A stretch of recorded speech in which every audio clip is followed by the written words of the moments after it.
All right, it is the week of Carry Optics Nationals, so a lot of folks are bringing their double single action guns out to Ohio to compete in the USPSA Carry Optics Nationals. So I thought it'd be an interesting topic. When you work around guns like this, one of the things you have to do in working with it is decock the hammer. This is something that is shrouded in a lot of myth and mystery, in my opinion. And I think a lot of folks are, pardon the pun, scared of their own shadow when they do this because they're worried about a negligent discharge in decocking the hammer. All right, so I see people use techniques that are maybe not awesome, but they're scared to the point where they're maybe a danger to themselves, or at least interfering with the shooting that they're doing because they're worried about this thing going off accidentally. Now, I am not advocating that you do this lackadaisically or don't treat the gun with the respect it deserves. It's got a loaded chamber and you're lowering the hammer, okay?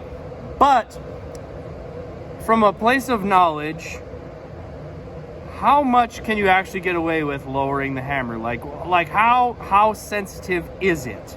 And I don't think a lot of people actually understand that. Some people even want to put rules into USPSA and other games where we shoot from half cock, that this is somehow safer. That also induces a lot of potential for cheating. All right, a very famous Italian gun manufacturer's shooting team, there was a fairly big cheating scandal around them shooting from half cock because it's a significant competitive advantage. So, is this actually super dangerous? And what does it really look like? All right, so we're in a safe area under controlled conditions. All right, I've done this before. I'm not learning on camera. All right, so I have a fairly good idea of what's going to happen. I have Federal ammunition. All right, Federal, there's a spec for what primers can be. Federal's well known to be on the soft side of this spec. Also understand that every time you tink the primer with your firing pin, you dent it a little bit. If you do this a bunch of times on one cartridge, your odds of this thing going off increase. But the very concept of half cock is that, the concept of half cock is we have potential energy. That's a scientific term, all right? Potential stored energy in the hammer. When we press the trigger, it falls, that lights the primer.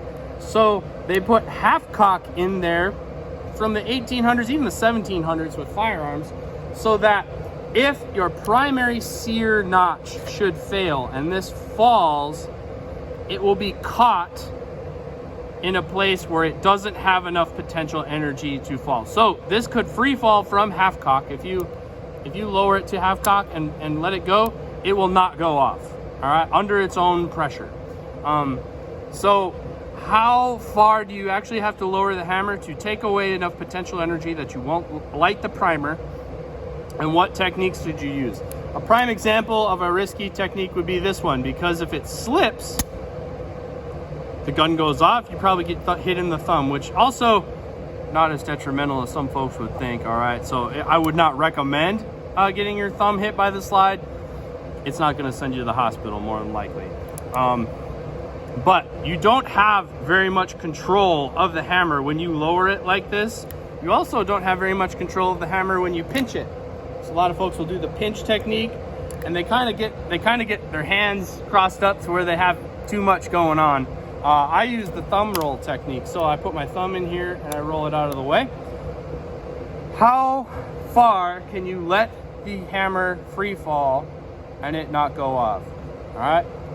Let's check it out. Again, I'm on a range, under controlled conditions. This is how education works, all right? So, if we were to lower the hammer to half cock here, actually I gotta keep the trigger in, but from about the half cock position, all right, it can free fall from that far, all right? Now, if you slip from farther, about halfway down, it will go off, all right? And it did hit my thumb there. Is it broken? Am I bleeding? No, okay? So you have to lower the hammer past about here for it to not go off. All right, that's right on the edge of where it'll go.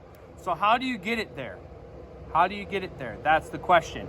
If you're controlling with just the tip of your thumb, so you're relying on the friction of your thumb to the knurling on the hammer, that's risky, all right?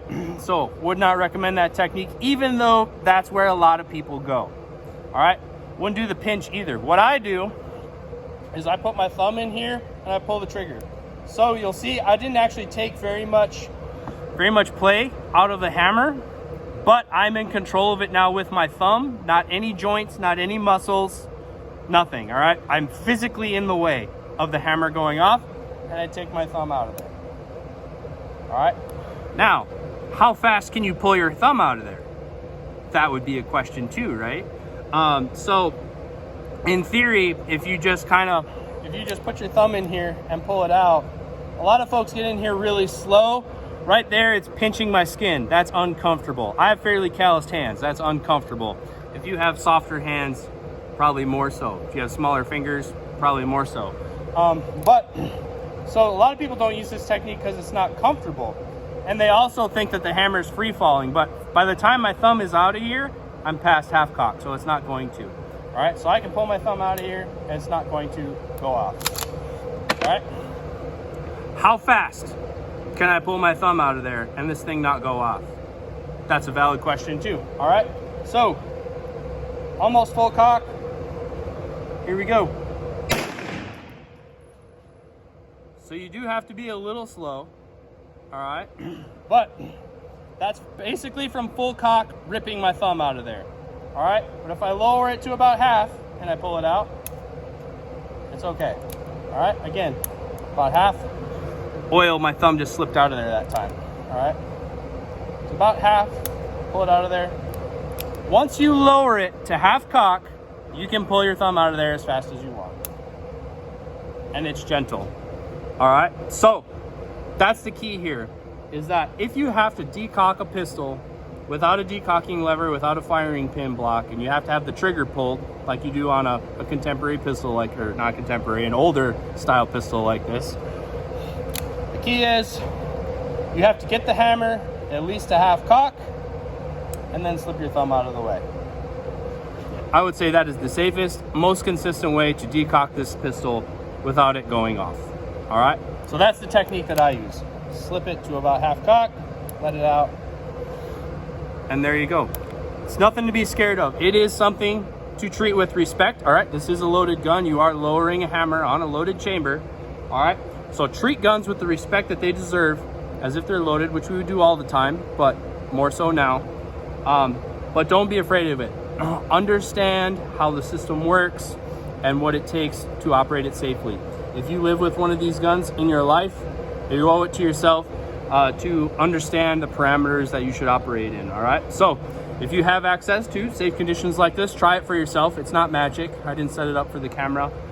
But if you don't, there's some thoughts on that and what it actually looks like if you lower the hammer properly and improperly, and what the threshold is going to look like for this gun to go off. If you have any questions about this, shoot them down in the comments below. Maybe we'll make another video.